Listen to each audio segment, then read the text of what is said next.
안녕하세요. 화이의 올키드 스토리 화이입니다.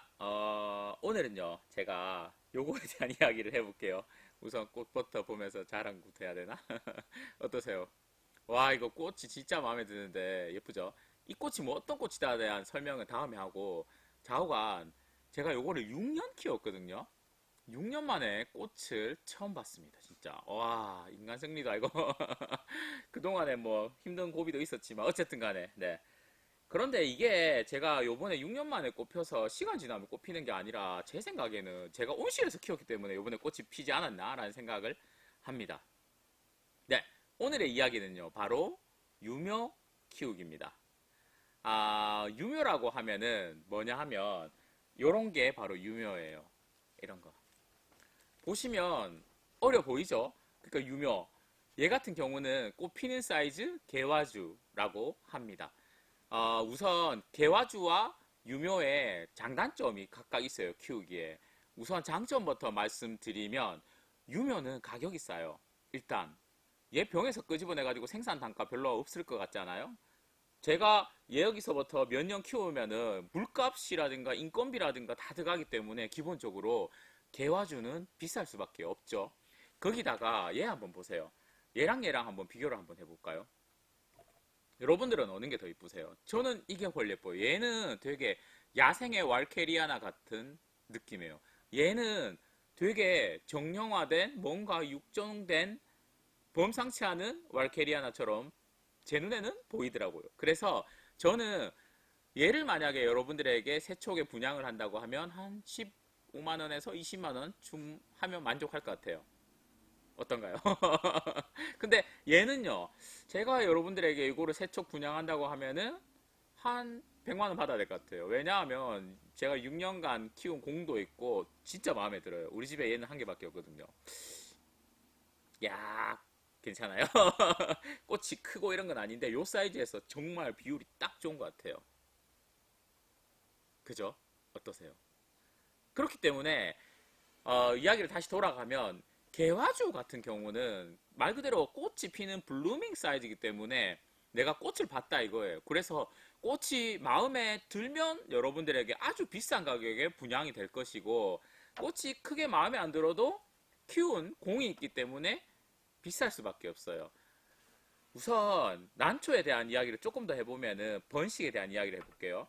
얘가 번식을 하려고 하면은 여기 있는 벌브를 커팅을 해가지고 번식시킬 수 있는 방법 있어요. 분주라고 하죠. 그런데 난초도 식물이기 때문에 얘가 꽃이 피고 나면은 여기 있는 화분계라고 하는 것을 탁 채취를 해가지고 여기다가 암술에다가 요 안에다가 딱 묻히잖아요. 그럼 수정이 일어나요. 그러면 어떻게 수정이 일어나냐 하면 아이고 달랑달랑 요 부분 있죠. 여기가 부풀어 올라요. 여기가 탁구공만하게 한 7개월쯤 지나면 부풀어 오거든요. 그러니까 사과라든가 자두라든가 봄에 이파리가 나면은 한 5월달, 한 몇 달 지나면은 이미 과육이 다 있잖아요. 근데 난초는 그거보다 더 오래 걸려. 특히 카틀레아는 얘는 한 7개월 정도 걸리거든요. 그렇게 해서 수정이 이루어지고 나면은 걔를 이제 씨를 쫙 화분에 뿌리잖아요. 그러면 씨앗이 날까요? 네, 안 난답니다. 난초 씨앗은 가루 같아요. 되게 파우더 같기 때문에 쉽게 말하면 쌀 루는 있는데 쌀에 이 영양분이 없는 상태거든요. 그러니까 양분이 없으니까 지 혼자서 싹이 틀 수가 없어요. 그런데 운 좋게 난균이라는 공생균을 만나면 그 난균이 씨앗한테 물과 양분을 공급해줘가지고 발화를 할 수 있는 거예요. 괜찮으시겠죠? 그러니까 수정시킨다고 해도 시간이 많이 걸리고 그리고 그거를 그냥 뿌린다고 해도 나지도 않고 난균이라는 특수한 녀석이 있어야지만 발화를 하기 때문에 얘는 실험실에서 무균 상태로 배양을 해야 돼요. 플라스크라고 하는데 무균 상태로 물과 양분과 호르몬을 맞춰서 배양을 해야 돼요. 그렇게 해가지고 키우면은 이제 발화를 해서 크겠죠. 그렇게 해서 병에서 끄집어내서 한 2년 있다가 병에서 끄집어낸 요 정도 된 사이즈를 요보다 더 작기도 하고 한 거를 유묘라고 한답니다. 그러면 이 유묘에서 이렇게 개화주까지는 얼마나 걸리냐면 농장에서 전문 난원에서 6년에서부터 7년 정도가 걸립니다. 괜찮으시겠어요? 잘 한번 보세요, 여러분. 자, 여기서 보면 제가 얘 유묘일 때 요럴 때 샀는데 1년 지나고 나서 그 다음에 요 정도 요입 그 다음 요입 됐는데 크기 차이가 크게 안 나다가 어느 순간 좀 커지다가 갑자기 빵 커지면서 이렇게 보세요. 꽃이 폈어요. 제가 몇 번 말씀드리지만 카틀레아 왈케리아나 같은 경우에는 세월 지난다고 해서 꽃이 피지 않습니다. 카틀레아 왈케리아나는 이 벌브 사이즈가 개화주, 그러니까 꽃이 필 수 있는 성숙된 벌브까지 자라야지만 꽃이 와요. 자, 그러면 한 번 개화주가 되었기 때문에 그 다음에 무조건 꽃 피겠네? 그건 아니에요. 여러분들께서 못 키워서 다시 사이즈가 작아지잖아요? 그러면 그 해는 꽃이 안 와요. 아시겠죠? 이게 카틀레아의 특징입니다. 그러니까 카틀레아라 왈케리아나 뿐만 아니라 카틀레아라는 것이 씨 뿌려서 농장에서 꽃 필 때까지 보는데 무려 7년이나 걸리는데 여러분들 집에서는 그렇게 걸릴까요? 아니에요. 그거보다 훨씬 걸려요. 어쩌면 꽃이 안 필 수도 있어요. 영원히.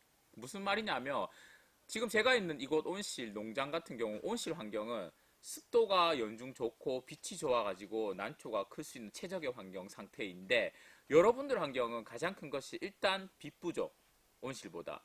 그래서 온실보다 성장 속도가 느리다. 두 번째로는 이 유묘가 크기에는 너무나 과학한 환경이에요. 왜냐? 난초들은 CAM 식물이기 때문에 밤에 기공을 열어요. 그런데 밤에 기공을 열었을 때 습도가 낮다? 그럼 얘는요, 어떡하냐 하면 자기 몸에 있는 물과 양분을 소진을 해서 얘를 신하라고 하는데 이 전진촉을 키워내기에 바빠요. 그러니까 1년에 입장 하나 나는데 습도가 낮으면 뒤촉 하나가 말라버려요. 그거를 반복해요. 그래서 유묘는 잘 안 돼요.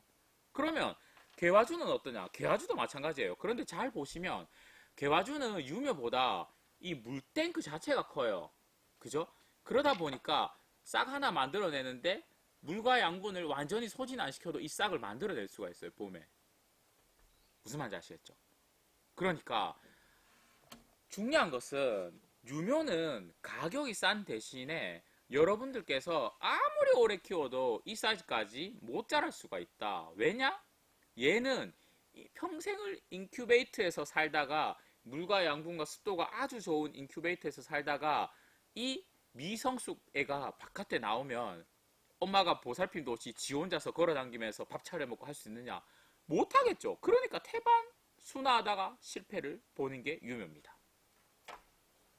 저도 유묘를 많이 키워봤는데 잘 안 되더라고요. 그래서 유묘는 대신에 저렴하죠. 괜찮으시겠죠? 근데 여러분들께서는 저보다 좋은 환경과 세팅을 해가지고 유묘를 잘 키울 수 있을 수도 있다고 생각합니다. 왜? 저는 대충 키우니까 집에서 그렇습니다. 자, 그러면 다시 조금 다른 얘기를 하면 유묘는 가격이 그래서 개화주보다 싸다. 왜? 생산 단가가 안 들었다. 농장에서 개화주를 사려고 하면 개화주가주 7, 8년간의 물값, 난방비값이 들었다. 거기다가 꽃이 되게 마음에 들었다 하면 선별이라고 해가지고 가격을 무지하게 비싸게 받고 사야 된다. 대신에요. 유묘는 가격이 저렴한 거 말고 또 다른 단점이 있어요. 아마 가격 저렴한 거 말고 단점이 또 있어요. 장점도 있어요. 우선 그 장단점에 대해서 이야기를 하면 농장에서 제가 얘는 마음에 드는데 얘는 마음에 안 들잖아요. 그러면 경쟁을 하기 위해서 좋은 거 나쁜 거 아니면 나쁜 거 나쁜 거 막 수정시키지 않아요. 제가 다음 차세대 상품을 만든다고 하면 좋은 것과 좋은 거를 수정시킬 것 같아요. 그러니까 그 농장에서 좋은 것과 좋은 것을 만들어서 이 유묘는 멋진 꽃이 필 확률이 좀 있어요. 그죠? 기본적으로. 상식적으로 생각해도 그렇겠죠. 팔리지도 않을 못난이 꽃을 대량으로 만들어가 뭐 하겠습니까? 그러니까 예쁜 애들만 선별해가지고 수정시켜가지고 유묘를 만들 가능성이 있기 때문에 여러분들은 얘가 컸을 때 저처럼 우와 이렇게 예쁜 꽃이 나만의 난초가 되었어 이럴 가능성이 있다는 거예요. 그런데요. 대신에 단점이라고 하면 얘가 뭐 필지를 모른다라는 거예요. 나는 빨간 꽃이 좋아가지고 명찰 보고 얘는 빨간 꽃 필 것 같네 라고 해서 샀는데 빨간 꽃이 안 피고 흰색이 필 수도 있고 아니면 나는 이런 모양의 모주들을 곱했기 때문에, 그러니까 사용했기 때문에 아마 이거랑 비슷한 꽃이 피겠네라고 했지만 이런 꽃이 필 수도 있어요. 얘가 나쁘다는 건 아닌데 무슨 말인지 아시겠죠? 그러니까 유묘는 예쁜 꽃이 필 확률도 있지만 정말 복불복이에요. 괜찮으시겠습니까? 그러니까 오늘의 내용을 정리를 하면 여러분들께서 경험이 없고 이런 카틀레아 왈케리아나라든가 이런 원종 카틀레아에 대한 흥미가 생겨서 취미를 하고 싶다라고 했을 때 뭐가 정답은 아닌데 저 같으면 일단 평범한 이런 선별된 개체보단 이런 녀석 한번 키워볼 것 같아요. 왜냐하면 얘는 어른이기 때문에 관리가 쉬워요. 이렇게 해서 난초 카틀레아의 습성을 이해하고 나서 내가 어느 정도 키울 자신 있다고 하면 요런 유묘를 들여가지고 나만의 난초 만들기를 시도할 것 같아요. 아마 돈 주고 와 내 마음에 진짜 드는 녀석을 살려고 하면 뭐 이거는 뭐 밑도 끝도 없잖아요. 그죠? 물론 여러분들 잘 키워가지고 얘를 번식시켜가지고 대파리 해가지고 원금 회수를 할 수도 있어요. 재테크 할 수도 있어요. 그건 별개의 얘기겠죠. 네. 그래서 오늘 이야기는 유묘에 대한 이야기인데 이런 개화주랑 유묘를 적절하게 이런 포트폴리오라고 해서 이렇게 섞어서 여러분들도 여러분의 난초도 한번 만들어 보시고 그리고 이런 뭐 나만의 스타일로 작품주도 한번 만들어 보시고요. 그리고 이런 유묘도 한번 키워 보시면서 숙달이 좀 되면 여러분들의 저렴하게 여러분들의 미래의 난초를 한번 만나볼 수 있는 기회를 가졌으면 좋겠습니다. 오해하지 말 것은요. 유묘는 인큐베이터의 애기예요. 인큐베이터의 애기가 가격은 싸지만 바깥에 나왔을 때 순화하기가 어렵다라는 점 명심하시고 그래도 한번 도전해볼 가치는 있다라는 이야기로 오늘 이야기 마치고 싶습니다. 네, 이상 화이였습니다. 다음에 또 재밌는 얘기로 뵙겠습니다. 바이바이.